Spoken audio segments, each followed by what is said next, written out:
पारकर विजयी झालेले आहेत। मोठी महत्त्वाची घडामोड कणकवलीतनं स्थानिक आघाडीचे उमेदवार संदेश पारकर विजयी झालेत। नगरविकास आघाडीचे संदेश पारकर या ठिकाणी विजयी झालेत। त्यांना निलेश राणे यांनी देखील पाठिंबा दिलेला होता। कणकवलीमध्ये स्थानिक आघाडी या ठिकाणी संदेश पारकरांना निलेश राणेंचा पाठिंबा होता। संदेश पारकर या ठिकाणी विजयी झालेत।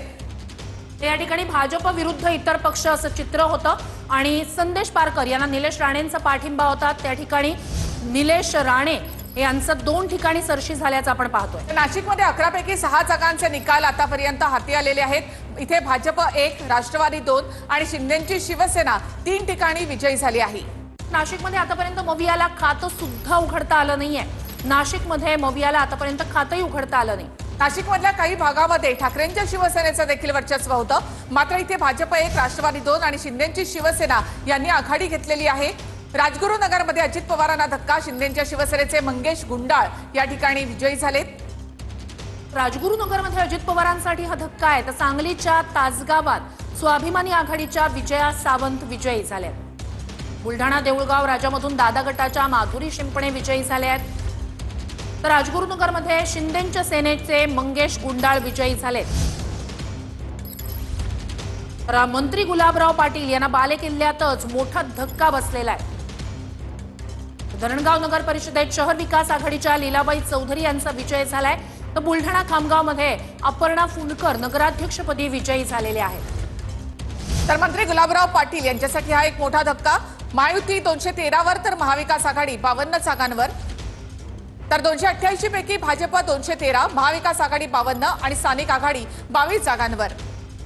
तर पुन्हा एकदा आपण ही आकडेवारी पाहूयात। या सगळ्यामध्ये भाजप नंबर 1 चा पक्ष ठरलेला आहे, तर भाजप इथे 128 जागांवर आहे, तर शिंदेची शिवसेना 52 जागांवर या ठिकाणी, तर राष्ट्रवादी 33, तर महाविकास आघाडीमधले पक्ष म्हणजे काँग्रेस या ठिकाणी महाविकास आघाडीमध्ये 1 नंबरला आहे आणि काँग्रेस या ठिकाणी 35 जागांवर, शिवसेना ठाकरे गट 9 आणि शरद पवारांची राष्ट्रवादी 8 जागांवर। नाशिकमध्ये 11 पैकी 6 जागांचे निकाल आतापर्यंत हाती आलेत।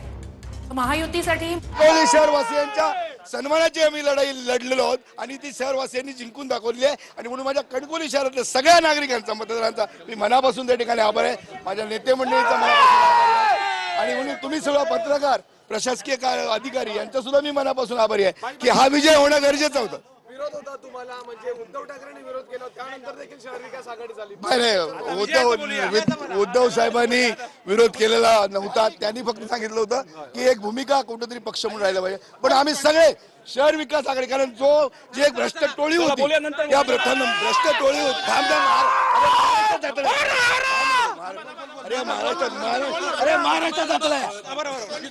ऐका मी तुम्हाला सांगितलं की एक शहर विकास आघाडीच्या माध्यमातून कणकवली पॅटर्न उदयास आलेला आहे। हा कणकवली पॅटर्न आम्ही त्या ठिकाणी राबवू आणि त्याचबरोबर कणकवलीकरांच्या जी स्वाभिमानाची जी लढाई होती ती आम्ही जिंकलेली आहे। कणकवली शहर एक टोळी, भ्रष्टाचार टोळी होती आणि एक भयमुक्त कणकवली, भ्रष्टाचार मुक्त कणकवलीचा आम्ही नारा दिलेला होता आणि कणकवलीकरांनी या नाऱ्यावर त्या ठिकाणी विश्वास दिला आणि सगळ्या नेत्यांनी मेहनत घेतली आणि म्हणून कुठेतरी यश त्या ठिकाणी मिळालेलं आहे। आम्ही अजिबात कुठेही माजणार नाही, उतणार नाही। जनतेची सेवा कशी करता येईल या 5 वर्षामध्ये आणि कणकवलीचा शाश्वत विकास म्हणजे मूलभूत सुविधा, आरोग्य, रस्ते, वीज, पाणी, शिक्षण हे देऊच, पण काहीतरी ठळक काम कणकवली शहरासाठी आपल्याला करावं लागेल आणि ती भूमिका माझी या पुढच्या काळामध्ये राहील, कारण मी कणकवली कलाकारांना शब्द दिलेला आहे।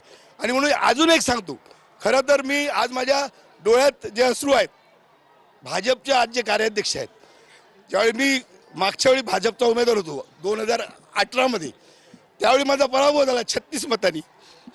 त्यावेळी रवी चव्हाण कणकवलीमध्ये आले आणि रडले, एकटा म्हणून। आज जसं मी रडतो तसे रडले। त्यांना वाईट वाटलं की हा संदेश पारकर इथं पराभूत झालाय। संदेश, अटल बिहारी वाजपेयींचं तू कविता लाव आणि पुढच्या वेळी तू निवडून आला पाहिजे। मी ती प्रेरणा घेतली आणि मी आज त्या ठिकाणी निवडून आलेलो आहे। मी तुम्हाला म्हणजे विरोधकाचं सुद्धा मोठेपण सांगतो, जो माझ्यासाठी त्यांनी ताकद लावली, लढला माझ्यासाठी, आणि ज्यावेळी मी पराभूत झालो 36 मतांनी, त्यावेळी त्यांच्या डोळ्यामध्ये अश्रू होते आणि त्या अश्रूचं मी आज फुलं केलेली आहेत। मी आज संदेश पारकर म्हणून पुन्हा एकदा विजय झालो।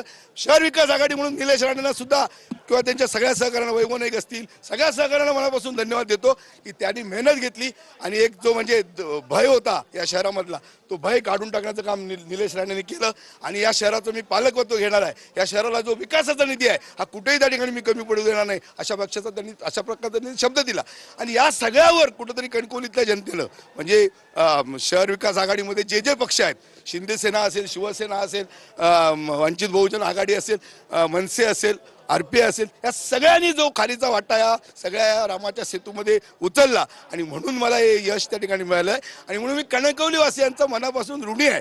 कारण लढत कशी झाली बघितली तुम्ही, हाय हॉटेल झाली, कशा पद्धतीने निकाल येत होते हे तुझं तुम्ही पाहिले आणि शेवटी हा कणकवलीचा विजय आहे, कणकवलीकरांचा विजय आहे. हा संदेश पारकरचा विजय नाही.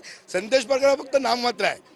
मी प्रवृत्तीच्या विरुद्ध लढत होतो, जी अपप्रवृत्ती होती त्या प्रवृत्तीच्या विरोधात मी लढत होतो आणि कणकवलीकरांनी शेवटी प्रामाणिकपणा, सत्य हे त्या ठिकाणी जिवंत ठेवलेलं आहे आणि त्या सत्याचा अखेर त्या ठिकाणी विजय झालेला आहे. तुमच्यावर सातत्याने पैसे घेतल्याचे पण